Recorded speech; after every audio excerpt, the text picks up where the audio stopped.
අයිබෝන් සුබ සන්ධ්‍යාවක්. සංකතන සංවාද මණ්ඩපය තුළින් අද අපගේ අවධානයට යොමු වන්නේ ප්‍රතිකලාව පිළිබඳ. ප්‍රතිකලාව යනු කුමක්ද යන්න ප්‍රධාන වශයෙන්ම අප හඳුනා ගැනීමට අපේක්ෂා කරනවා. ඉන්පසු ප්‍රතිකලාව කියන ක්ෂේත්‍රයේ ඔස්සේ ගොඩනැගුණු ප්‍රවණතාත් වර්තමාන තත්ත්වයන් තුළදී කලාව සම්බන්ධයෙන් තියෙන විවිධ විචාරවාදීනුත් පිළිබඳ යම් අදහසක් ලබා ගැනීම තමයි අද වැඩසටහනෙන් අප අපේක්ෂා කරන්නේ. අද අපගේ සම්පත්දායකත්වය සඳහා සපමින සිටිනවා ප්‍රවීණ කෙටිකතා රචකයෙකු, නවකතාකරුවෙකු, ඒ වගේම සාහිත්‍ය විචාරකයෙකු, කවියෙකු වන දීර්ඝ කාලයක් මුළුල්ලේ පවතින සම්ප්‍රදායන් සමග ගැටමින් පවතින සාහිත්‍යකරුවෙකු වන කේ.කේ. සමන් කුමාර. අයිබෝන් සමන්. අයිබෝන්. සමන්, මේ ප්‍රතිකලාව කියන කාරණය කොහොමද ලෝකේ ඇතිවන්නේ? මේ කලාවට විරුද්ධ කලාවක්ද ප්‍රතිපල කලාව කියන්නේ? එහෙම නැත්නම් වෙනම කලා ප්‍රකාශන විදිහක්ද? ප්‍රතිකලාව කියන එක ඇත්තටම ගත්තොත් ඇතිවන්නේ කලාවත් එක්කමයි. කලාව හැර වෙනත් ප්‍රවණතාවක් හැටියට අපිට ප්‍රතිකලාව ගැන සඳහන් කරන්නට බැහැ. එක අවස්ථාවක මාක්ස් සඳහන් කරනවා ධනපති පන්තිය ලෝකයට බිහිවන්නේ තමන්ගේ මිනිවල කනින්නාවන නිර්ධන පන්තියද රැගෙනය කියලා. මේ වගේ කලාවක් බිහි වෙනවා නම් එය බිහිවන්නේම ප්‍රතිකලාව ගැබ් කරගෙන. එක පැත්තකින් අද අපි ප්‍රතිකලාවන් කියලා කියන හැම එකක්ම බිහි වෙලා තියෙන්නේ කලාවන් හැටියට. අනිත් අතින් අද කලාවන් කියලා ස්ථාපිත කරගෙන තියෙන හැම දෙයක්ම ඒ බිහි වෙන යුගයේ හැඳින්වේ ප්‍රතිකලාවන් විදිහට. නිදසුනක් හැටියට හෙන්රික් ඉබ්සන් නූතන නාට්‍ය කලාවේ පුරෝගාමියා. ඇත්තටම සම්භාව්‍යත්වය කරා නාට්‍ය ගෙනාපු යථාර්ථවාදී නාට්‍ය කලාවේ සමාරම්භකයා. අපිට නූතන නාට්‍ය ගැන කතා කරන්නට බැහැ හෙන්රික් ඉබ්සන් නැතුව. ඔහුගේ කෘතීන් සැලකුවේ ප්‍රතිකලාවන් හැටියට. චෙකෝප් පුරෝගාමිත්වය දුන්නු නාට්‍ය රීතිය. ඔහු ඇත්තටම පසු කලක අසාර්ථක නාට්‍යකරුවෙක් හැටියට හුදු ලේඛකයෙක් බවට පත් වුණා. ඔහුගේ පළවෙනි නාට්‍ය වේදිකාගත කළාම මිනිස්සු කිව්වේ මේ මිනිහා Taman දන්නේ නැති කලාවකට අත ගහලා. මේ වගේ නාට්‍යයක් කවදාවත් රුසියාවේ මීට කලින් පෙන්නලා නැහැ. මේක නාට්‍යයක්ද කියලා. විශේෂයෙන්ම අපි හිතමු නූතන සිනමාවේ ප්‍රවණතා. ඒ ප්‍රවණතා බිහි වෙද්දී ඊට කලින් හිටපු පරම්පරාවල් කිව්වේ සිනමාව විනාශ කරලා කියලා. මේක තමයි විදිහ. සිරි ගුණසිංහ මස්ලේ නැතියට ලිව්වහම විචාරකයන් කිව්වේ වෙනත්ම කතන්දර ටිකක්. ලංකාදීප පත්තරේ හෙඩ්ලයින් එක තිබුණේ මස්ලේ නැතියට බලු ලෙවකන්නේ කියලා.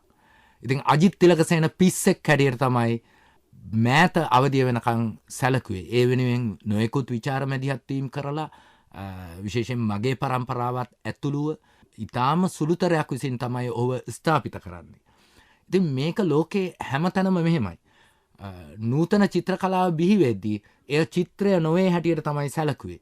එතෙක් තිබිච්ච ශාස්ත්‍රාලීය චිත්‍ර කලාව තුළ සම්පූර්ණයෙන්ම බැහැර කරනු ලැබුවා.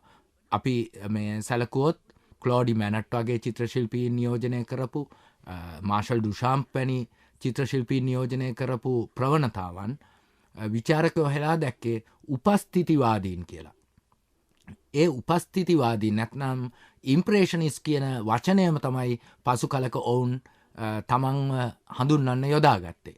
මේ ආකාරයටම විශේෂයෙන්ම දැන් එතෙන්දී මම සඳහන් කරපු මාෂල් ඩුෂාම් පුරෝගාමී වෙලා ඩාඩාවාදී කලා ව්‍යාපාරය ආරම්භ වෙනවා. දැන් ඩාඩාවාදීන් ඇත්තටම ඔවුන් කරන්නේ එක්තරා විදිහක කලා විරෝධයක්. ඔවුන් ඉඳන් සඳහන් කරන්නේ මෙතෙක් සුන්දර විදිහට සියවස් ගණනාවක් ඇඳපු මිනිස් මුහුණ අපිට තවදුරටත් සුන්දර විදිහට අඳින්නට බෑ. මොකද මේ සුන්දර විදිහට පින්තාරු කරලා තියෙන මුහුණ යට ඉන්නේ යක්ෂයෙක්. නමුත් අපි දන්නවා සම්භාව්‍ය චිත්‍ර කලාව, ග්‍රීක චිත්‍ර කලාව මිනිසාව නිරූපණය කළේ දෙවියන් හැටියට. දෙවියන්ගේ නියෝජිතය හැටියට. මයිකල් ඇන්ජලෝගේ චිත්‍ර ඇතුළේ දේවත්වයට කිට්ටු මිනිසෙක් තමයි අපිට දකින්නට ලැබෙන්නේ. ග්‍රීක මූර්ති ඇතුළේ අපිට දකින්නට පුළුවන් දේවමය ලක්ෂණ සහිත ඒ තරම් අනවශ්‍ය උපලක්ෂණ ඉවත් කරපු බොහොම පරමාදර්ශී මිනිසෙක්. නමුත් මාර්ෂල් ඩුෂාම්ගේ කාලය වෙනකොට මේ මිනිසා ඒ දේවමය ලක්ෂණ අනෙක් අතින් මේ සාරය විශේෂම දෙවියන් මරා දැමුණාය කියන යුගයෙන් පස්සේ නියට්ෂේ විසින් සඳහන් කරන මේ හේතුවාදයක් විද්‍යාවත් විසින් තවදුරටත් ඒ සුන්දර මිනිසා දකින්නට නැහැ. මාර්ෂල් ඩුෂාම්ලාට අත්විඳින්නට සිද්ධ වෙන්නේ සාමූහිකව ජනඝාතනය කරන බෝම්බ හෙලලා වෙනත් රටක මිනිසුන් අමුවේ විනාශ කරන ඒක උද්දාමයෙන් සමරන ජනතාවක් මේ යුරෝපයේ පවා. මේ තත්ත්වය උඩ තමයි ඔවුන් මේ ප්‍රතිකලාව කරා යන්නේ. දැන් ඒක ආරම්භය සිද්ධ වෙන්නේ මාර්ෂල් ඩුෂාම්ප් යම් ප්‍රදර්ශනයක් ඉදිරිපත් කරපු වෙලාවේ මුන්ට කවදාවත් ඩාවින්චි ඇඳ වගේ අඳින්න බෑ කියලා විචාරකෙක් කියනවා. මාර්ෂල් ඩුෂාම්ප් කරන්නේ මොනාලිසාව ඩාවින්චි ඇඳපු විදිහටම ඇඳලා නිකන් උපහාසයට රැවුලක් තියෙනවා. මේක අද වෙනකොට ලෝකයේ විශිෂ්ටතම කලාකෘතියක්. එක මිල කරන්න බැරි පුද්ගල මට්ටමකින් අයිති කරගන්න බැරි තරම් කොයි තරම් ලෝකේ දනකුවරෙක් වුණත් ඒ මට්ටමේ ඉහළ කලාකෘතියක්. වැන්ගෝ චිත්‍ර ඇන්දහම ඌට හිනා වෙනවා මිනිස්සු. ඔහු පැහැදිලිව මේ චිත්‍රගණ තියෙන සම්ප්‍රදායික මත පැත්තකට දාලා කම්කරුවෝ එක්ක එකට ජීවත් වෙමින් කම්කරුවෝ එක්ක වැඩ කරමින් ඔවුන්ට උදව් කරමින් ඔහු අඟුරු කෑලි වලින් ඔහුට අඳින්න දේවල් නැහැ. ඔහු අඟුරු කෑලි වලින් අඳිනවා. ඔහු කුසගින්නේ මිය යනවා. නමුත් ඔහු ඇඳපු ඒ මිය යන්නට පෙර ඔහු අඳින ඔහුගේ උමතුව සංකේතත් කලා කියලා කියන සූර්යකාන්ත චිත්‍රය පසුව ඇමරිකානු ඩොලර් නෝට්ටුවට එනවා. ඒ වෙනකොට ප්‍රතිකලාවක් වෙච්ච දේ අද වෙනකොට කලාවක්.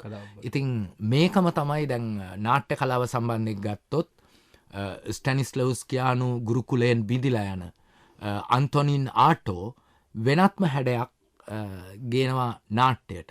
ඔහු බාලි නර්තනයත් අනෙක් අතින් ප්‍රාථමික ගෝත්‍රික අභිචාරයනුත් එකතු කරලා ඔහු ස්ටැනිස්ලව්ස්ගේ භාව සමාරෝපණවාදය කණපිට හරවනවා.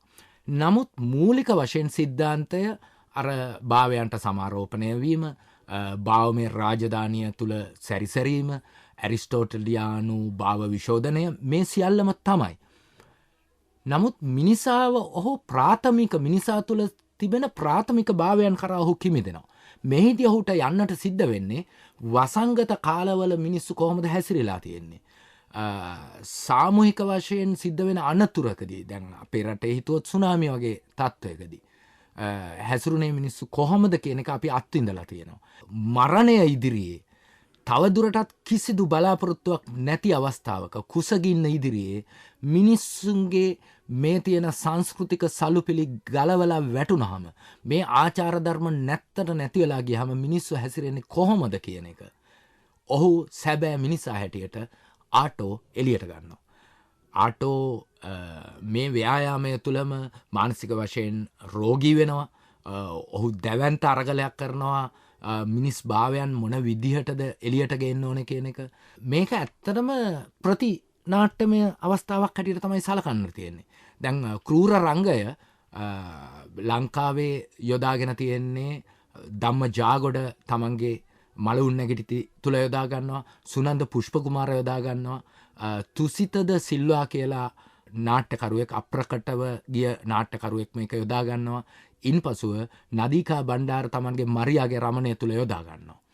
දැන් ස්ත්‍රීවාදය සමග ක්‍රූර රංගය යොදා ගැනීමේ ලෝ පතල උදාහරණය තමයි සාරාකේන්. බ්‍රිතාන්‍ය නාට්‍යවේදිනියක් වෙච්ච ඇය අවුරුදු 28දී තමන්ගේ විශ්වවිද්‍යාලයේ නානකාමරයක සපත්තු ලේස් එකෙන් එල්ලිලා දිවිනසා ගන්නවා. ඇයගේ නාට්‍ය සියල්ල විචාරකයන් විසින් ප්‍රතික්ෂේප කරනවා. අන්තිම තුච්ච අසභ්‍ය ෆෝනෝග්‍රැෆියට ප්‍රතික්ෂේප කරනවා. නමුත් ඇගේ මරණයෙන් අවුරුදු 2කට පසුව හැරල්ඩ් පින්ටර් ප්‍රකාශ කරනවා ෂේක්ස්පියර්ගෙන් පසුව විශේෂයෙන්ම පහුගිය අවුරුදු 30න් පස්සේ බ්‍රිතාන්‍ය වේදිකාව ලැබපු මාහැඟි අස්වැන්න සාරාකේන් කියලා. අද ලෝකේ රටවල් ගණනාවකට ඇගේ නාට්‍ය පරිවර්තනය වෙලා තියෙනවා. ඇගේ පෙළ ගත්තොත් තියෙන්නේ ඇත්තටම ප්‍රේක්ෂකයන්ට බනින පරුෂ වචන. නමුත් මේ තුල තියෙන මනෝභාවයන්, මේ තුල ග්‍රහණය කරපු දෙය සුසාදිත රංග කලාව තුළින් අපිට අර්ථ දක්වන්නට බෑ. මේක හුදු ප්‍රවණතාවයක් පමණක් නෙවෙයි. අද ඇගේ කෘතීන් ලෝක පරිමාණව අධ්‍යයනය කරනවා. මේ තත්ත්වයම තමයි අපිට කලාවේ සමස්ත භාවිතයන් තුළ ප්‍රතිකලාව සම්බන්ධයෙන් දකින්නට තියෙන. ඔබ මෙහිදී සිහිපත් කලා මාර්ෂල් ඩුෂෑම් සම්බන්ධයෙන්. ඔහු මේ ප්‍රතිකලාව සම්බන්ධයෙන් පුරෝගාමික වශයෙන් කටයුතු කරන ඔහු පළවෙනි ලෝක යුද්ධයට පෙර ආතුව මේ කලාව සම්බන්ධයෙන් යම් අත්හදා බැලීම් කරමින් සිටි බව අපගේ විශ්වාසය. ඩුෂෑම් ෆවුන්ඩ් ඔබ්ජෙක්ට් එම නැත්තම් මේ හම්බ වෙන දේවල් ඔස්සේ ඔහුට හම් වෙන යම් වස්තු, ඔහුට හම් වෙන යම් දේවල් අරගෙන ඔහු ඒ තුලින් කලාවක් නිර්මාණය කරන්න උත්සාහ කළා. මේක ව්‍යාපාරයක් විදිහට පස්සේ මේ ෆවුන්ඩ් ඔබ්ජෙක්ට් කියන එක ව්‍යාපාරයක් විදිහට ගොඩනගෙනවා. මේක කොහොමද මේ කලාව තුල ප්‍රතිකලාව තුල මේ ෆවුන්ඩ් ඔබ්ජෙක්ට් එහෙම නැත්නම් හමු වෙන වස්තුන් අර්ථ ගැන්වුනේ කොහොමද ඒක ලෝක ප්‍රවණතාවක් බවට පත් උනේ? ඇත්තටම මේක සිද්ධ වෙන්නේ මේ විචාර න්‍යායත් එක්ක එක පැත්තකින්. දේවල් උවමනාවට වඩා විග්‍රහ කරන්න ගියොත් දැන් උදාහරණයක් හැටියට අපි හිතමු මලක් අපි විඳින්නේ නැතුව මලක් ව්‍යච්ඡේදනය කර කර බලන්න ගියොත් අපිට මේක නැති වෙනවා. අපි ඇසුරු කරන පෙම්වතියක් හෝ අපේ මිත්‍රයෙක් වෙන්න පුළුවන්. මේ ඇසුර ඉවර වෙනවා මේක මේ විදිහට විසංයෝජනය කර කර විශ්ලේෂණය කර කර කරන්න ගියොත්. නමුත් මිනිස්සෙක් තමන් ඉදිරියේ තියෙන තමන්ට ජීවත් වෙනලා තියෙන යථාර්ථයක්, දෙයක්, පුද්ගලයෙක් විශ්ලේෂණය කරනවා නම් ඔහුව ඒ විශ්ලේෂණය කරන තත්ත්වයට ඔහුව තල්ලු කරන යම් කාරණා සාධකයන් ටිකක් තියෙනවා. ඒක සමාජමය වාතාවරණයක් වන්නටත් පුළුවන්. ඒක යුගයේ ඓතිහාසික කාරණයක් වන්නටත් පුළුවන්. ඒක ඔහු තුල තියෙන යම් විභවයක් වන්නටත් පුළුවන්.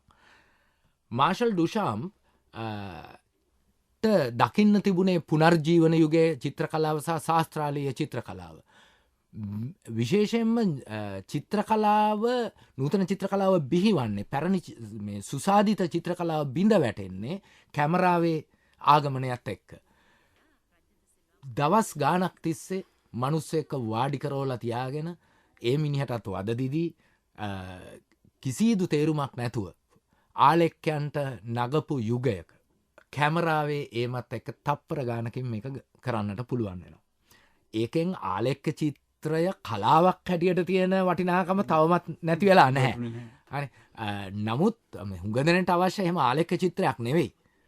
මේ තමන්ගේ ඡායාරූපයක්. දැන් ඒක කරන්න අද වෙනකොට ඩිජිටල් කැමරාව හොඳටම ප්‍රමාණවත්. කියන්නේ දැන් මේ වෙනකොට ඩිජිටල් කැමරාවත් එක්ක සලකන්නේ ෆොටෝග්‍රැෆි is dead කියලා. හරි. කියන්නේ කතුවරයාගේ මරණය වගේම ඡායාරූප ශිල්පියාගේ මරණය මේ ඩිජිටල් රෙවොලූෂන් එකත් එක්කම වෙලා තියෙනවා. අද වඳුරෙක්ටත් මේක කරන්න පුළුවන්.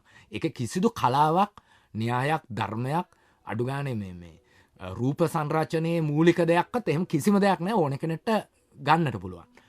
දැන් මේ වගේම දෙයක් සිද්ධ වෙනවා චිත්‍රකාරයෝ ඉන්න මැද්දක චිත්‍රකාරයෝ ආලෙක්ක රූප ඇඳ ඉන්න අවස්සට මේ එදා දලසයාපටියත් එක කැමරාව ආවහම හැමදාම දේවල් එනවනේ. අපිට ඒව නවත්තන්නට බෑ.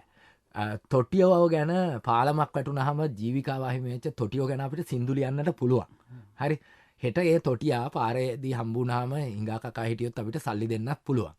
දැන් අදටත් අපිට බස්වලදී හම්බ වෙනවා මහත්තයෝ මේ ඩිජිටල් ඇවිල්ලා මං ඉස්සර හොඳ ආටිස්ට් කෙනෙක් හරි කියලා පින්සලුත් එක්ක හම්බ වෙන අය ඉන්නවා. ඉතින් මේක විදිහක් ඉතින්. මේක ලෝකේ සිද්ධ වෙන එක නවත්තන්නට බෑ. ඒකෙදී මේ වඩාත් කාර්යක්ෂම, හරි, වඩාත් විශේෂයෙන්ම ඊටාම සුළු කාලයක් තුල පහසුවට අඩුවට මහා පරිමාණව කරන්න පුළුවන් හැමදේම යාන්ත්‍රික නිෂ්පාදනයන් වන සියල්ලම ඉදිරියට එනවා. මේදි මේ දැන් තව වැදගත් දෙයක් මේ ඇන්ටි ආර්ට් එහෙම නැත්නම් ප්‍රතිකලාව තුළදී සමහර හමුවන දේවල් මම හිතන්නේ දැන් අපි උදාහරණයක් විදිහට ඔය මේ අපි තුමු වැසිකිලි වලක් ඒ කලාව බවට පරිවර්තනය කරනවා. ඔව් මාර්ෂල් ඩුෂාම්ගේ මූලිකම මේ න්‍යාය තිබුණේ විශේෂයෙන්ම ඩාඩාවාදයට පදනම් වෙච්ච ඕනෑම වස්තුවක් එයට හිමිතැනින් ගලවා ගෙනවිත් ප්‍රදර්ශනාගාරයක තැබූ විට එක කලාකෘතියක් කියන එක. හරි මේකෙදි තමයි ඔහු යුරිනල් එක අර පිරිමින් මුත්‍රා කරන මුත්‍රා බඳුනක් ගෙනල්ලා කලාගාරයේ සවි කරලා ඔහු ගැහුවා මුත්‍රා කිරීමට නොවේ කියලා. මේක ඊට පස්සේ පියරෝ මන්සෝනි වැනි අය කලා තමන්ගේම දැන් මේක මේ කලාව කියන එක ඒ ව්‍යාජය උපරිමට ගියාට පස්සේ යුරෝපියානු කලා වෙලෙන්දන්ගේ හරි දැන් ඔබ අහන්නෙත් මං හිතන්නේ මේ කලා වෙලෙන්දුව අත මේක පත්වෙන තැන.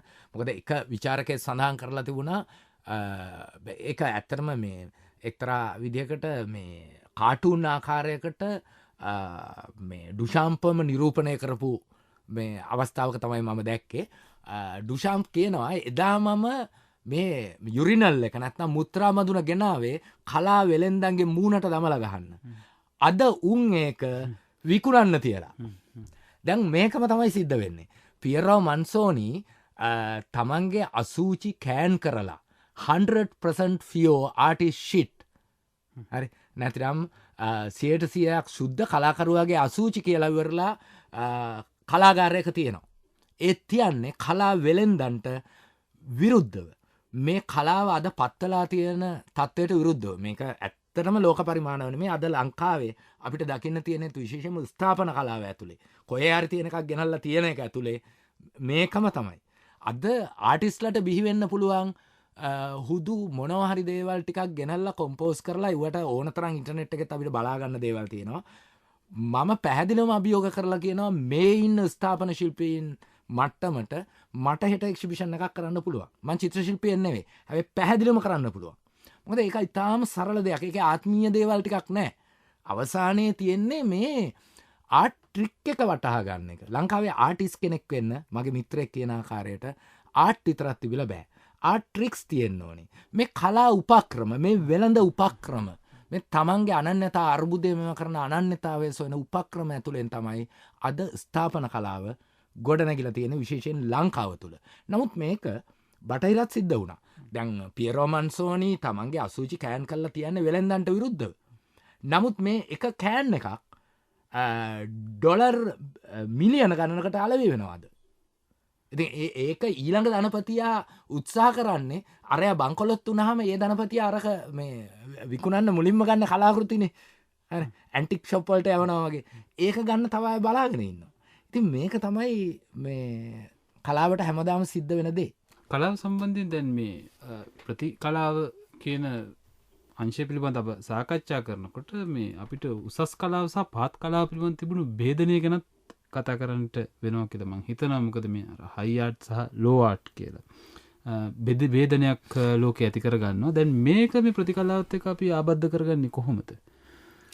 ඔය දැන් උසස් කලාව සහ පහත් කලාව කියලා පීචං කලාව සහ සම්භාව්‍ය කලාව කියලා කියන දෙගොල්ලම ඇන්ටි ආර්ට් වලට නැත්තම් ප්‍රතිකලාවට කියන්නේ කලාවට මේ කියලා. ඒගොල්ලන්ට අනුව ඒ දෙගොල්ලන්ටම අනුව මේක කලාව නොවන කලා විරෝධී තාම මොකක්ද මේ කියලා හිරිගිත හිතන දෙයක්.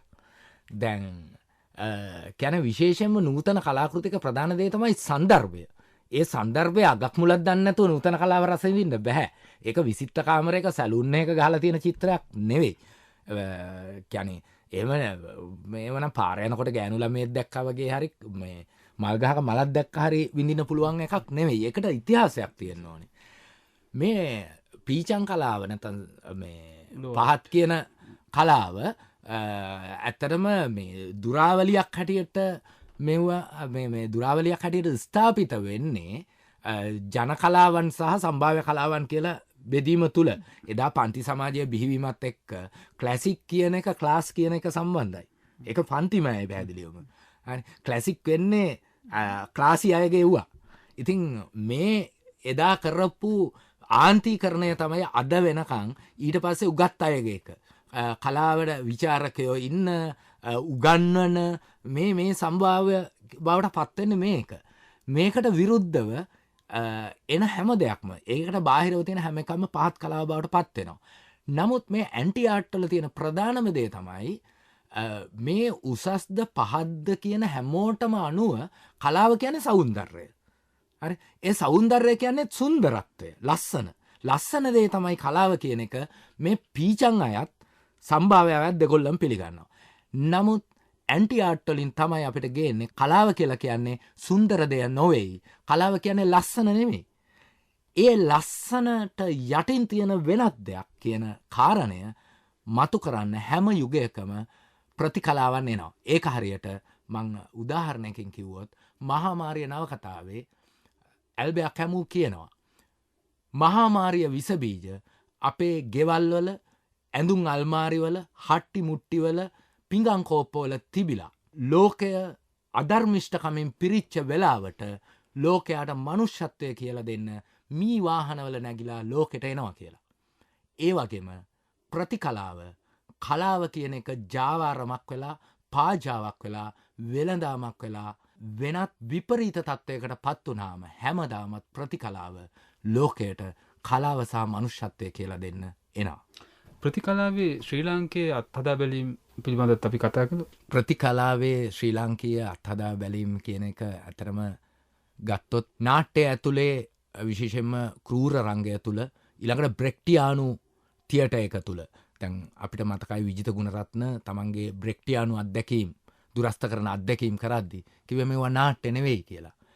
එක පැත්තකින් ස්වභාවික නාට්‍ය සුගතපාල සිල්වා ස්වභාවික වාදී රංග රීතිය ගෙනෙද්දී මනමේ විසින් ස්ථාපිත කරලා තිබිච්ච සුභාවිත නාට්‍ය කලාවට ඒක කලාව නොවේ කියලා. ඉතින් හැම යුගයකම ප්‍රතිකලාත්මක දේවල් සිද්ධ වෙලා තියෙනවා. විශේෂයෙන් චිත්‍ර කලාව ඇතුලේ මේක විවිධ වේශයෙන් ඇවිල්ලා තියෙනවා. කියන්නේ 43 කණ්ඩායම කරපු දේවල් ඇතුලේ ඇත්තරම ප්‍රතිකලාව තිබුණා. ඉන් පසුව මෑතක චන්ද්‍රගුප්ත තේනුවර ජගත් වීරසිංහ ප්‍රමුඛ කණ්ඩායම ඇතුලෙන් බිහි වෙලා ආපු හුඟ දෙනෙක් මේ ප්‍රතිකලාත්මක ව්‍යායාමයන් එලි දැක්කුවා. නමුත් ගැටලුව තියෙන්නේ ප්‍රතිකලාවත් යම් ආකාරයකට මේ ස්ථාපන කලාවන් එක්ක එක්තරා විලාසිතාවක් බවට පත්වෙන ප්‍රවණතාවක් ඒකම ඇරඹුණා. චිත්‍ර කලාව ඇතුලේ තමයි ඇත්තටම ප්‍රතිකලාව හුඟාදුරට කතා බහට ලක් වෙන්නේ. ඒකට හේතුවක් තමයි යම්කිසි කෙනෙක් ආර්ට් කියලා කිව්වොත් ලංකාවේ හිතන්නේ චිත්‍ර අඳිනවා කියලා.